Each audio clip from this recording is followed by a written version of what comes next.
I don't know that any of this is tradable.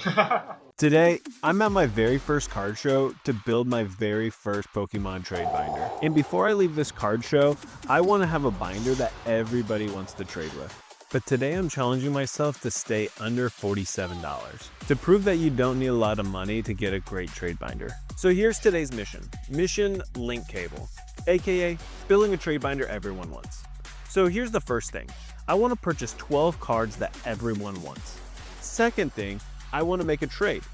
And the last thing I want to do is walk away with one card for my very first set challenge. And as an added bonus, meet new people along the way and have fun. So let's get to it. Not gonna lie, I was pretty nervous walking up to the first vendor because I felt goofy, but I walk up and begin to look at the cards that he had on the table. And this vendor is looking at someone's collection, and I see so many cool cards that just look way out of my league. So I walk around to find a binder with cards that would be within my price range and begin to look at the binder. And as I flip through the first page, I see a fan favorite, Charizard. And so I take it out, set it aside, and then find a sweet looking Pikachu EX along with a Sylveon EX. And I take these awesome looking cards to check out and to check the price to see if they're even within my budget. And as I wait for the vendor to give me his price, I'd like to introduce you to Brian. He's one of my good friends and helped me film today. After everything was said and done, it came out to be $10 for these 3 cards, which I thought was pretty good. So I excitedly put my new cards into the trade binder and was left with $37 remaining.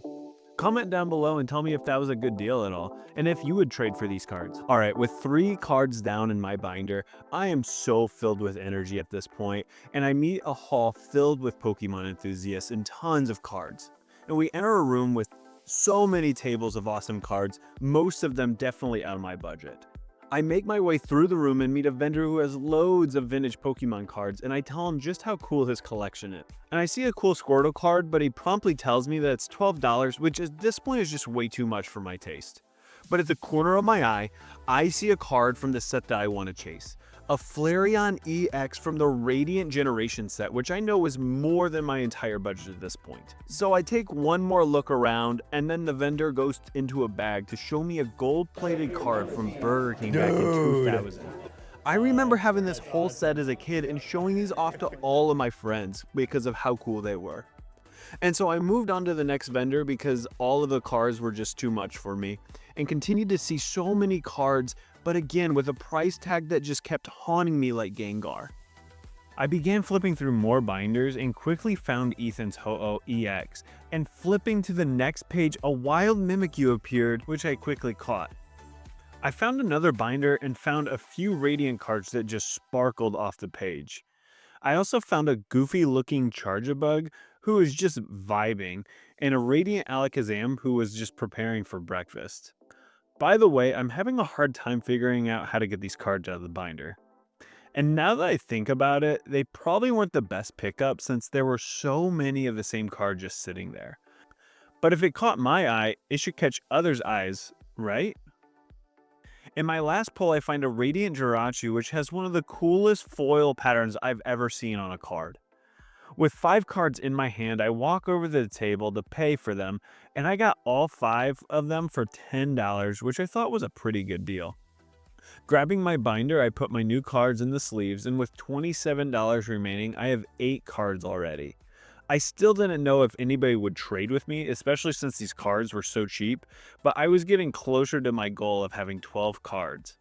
I closed my binder, and right in front of my eyes were Holy Grail cards that I could only dream of ever getting. And to make matters worse, I just kept asking the guy how much they cost. After I picked my jaw up from the ground, we walked over to a table where the vendor asked Brian why he was on crutches. Brian explained that he tore his Achilles playing Ultimate Frisbee and just had surgery on his Achilles 2 weeks ago, which is crazy that he's walking right now.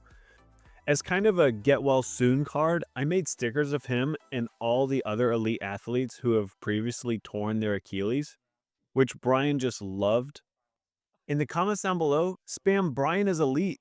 Next, we moved around the room looking at more cards, and we met a vendor named Dalton who had one of the best binder setups because it was extremely easy to tell what the price of a card was because he had the price on the binder page. I had $28 remaining, and so I knew that I could spend a bit more on these cards. I flipped through the pages, and this Eevee just caught my eye. Some of my favorite Pokemon cards are where the setting is just somewhere in a house and the Pokemon are just chilling. I continued to flip, and I eyed that Mimikyu, but decided against it just because I think the Leafeon EX is going to be more tradable. I flipped back to the $4 page, and this Machoke card just kept popping out at me. I was trying to stay away from Japanese cards, but this one was just so cool that I couldn't resist. Next, I started to look at the $6 cards, and I began to see the Pikachu VMAX from Vivid Voltage. I showed it off to Brian just to show him how cool the texture of the card was. Last but not least, I found a Pachirisu and loved the friendly, fun interaction here on this card. But for some reason, I decided against getting this card because I thought I could get something better. And so I gave the 4 cards to Dalton, and before he gives me the cost, he shows me off this set of gold energies that he's trying to collect. And I love how many different types of cards that you can collect and how everyone collects something different in Pokemon. The cost came out to $23, but he knocked it down $2 more to help me out. I thanked Dalton for his help, and with that, I collected 12 cards with $7 to spare. I put them in the trade binder, but I couldn't help but to think that something was just missing in it. And with $7 remaining, I thought that I could get one more card that people would want to trade.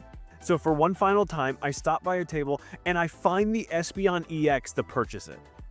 I'm just joking. There's no way I could get that for $7. So I go over to the more feasible table and find a Magneton that has the same artist as the Giratina from Lost Origins. This card is listed at $8, but I asked if he would go down to $7, and he said, sure.